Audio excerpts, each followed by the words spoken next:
নতুন বছরের শুরুতেই হাজির হয়েছে শৈত্যপ্রবাহ। চলতি মাসেই এক গুচ্ছ শৈত্যপ্রবাহের কথা জানিয়েছে আবহাওয়া অফিস। এর মধ্যে কয়েকটি মাঝারি এবং দুই একটি তীব্র শৈত্যপ্রবাহ রয়েছে। সেই সঙ্গে কোথাও কোথাও বৃষ্টির শঙ্কার কথা বলা হয়েছে।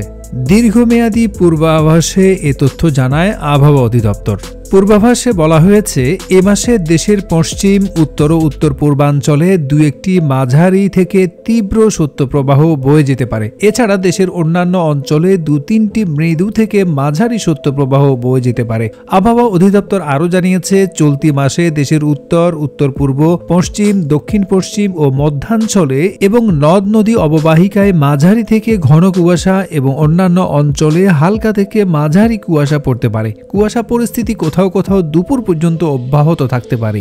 পৌষ মাস বাংলাদেশের শীতকালীন মাস হিসেবে পরিচিত।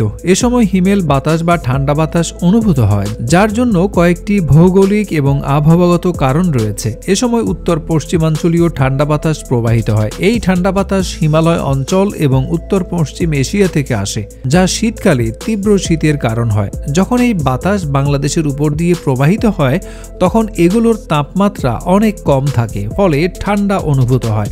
একই সঙ্গে আর্দ্রতা ও বৃষ্টিপাতের অভাব এবং জলীয় বাষ্প কমে যাওয়ার ফলেও হিমেল বাতাসের অনুভূতি সৃষ্টি করে। ঘন কুয়াশার কারণে বিমান চলাচল, অভ্যন্তরীণ নদী পরিবহন এবং সড়ক যোগাযোগ সাময়িক ব্যাহত হতে পারে। আবহাওয়াবিদরা বলছেন, গত কয়েকবারের তুলনায় এবার জানুয়ারি জুড়ে শীত বেশি পড়বে। তাপমাত্রা নামতে পারে 6 ডিগ্রি সেলসিয়াস পর্যন্ত। আবহাওয়াবিদ আবুল কালাম মল্লিক জানিয়েছেন, জানুয়ারিতে 1টি থেকে 3টি মৃদু থেকে মাঝারি এবং 1টি থেকে 2টি তীব্র শৈত্যপ্রবাহ হতে পারে। মঙ্গলবার থেকে তাপমাত্রা কমে এলেও রংপুর, রাজশাহী, ঢাকা, খুলনা, সিলেট বিভাগে ঠান্ডার অনুভূতি বাড়বে বুধবার থেকে। ধীরে ধীরে মধ্যাঞ্চল হয়ে দেশের পূর্বাঞ্চল পর্যন্ত এর বিস্তার হতে পারে। শৈত্যপ্রবাহ থাকবে জানিয়ে তিনি বলেছেন, প্রাথমিকভাবে এটা শুক্রবার পর্যন্ত থাকতে পারে। আগামী কয়েকদিন কুয়াশার ব্যাপ্তিও বাড়ার সম্ভাবনা রয়েছে। উত্তরা হিমেল হাওয়ার প্রভাবও বাড়তে থাকবে। পুরো মাস জুড়েই শীতের অনুভূতি বেশি থাকবে।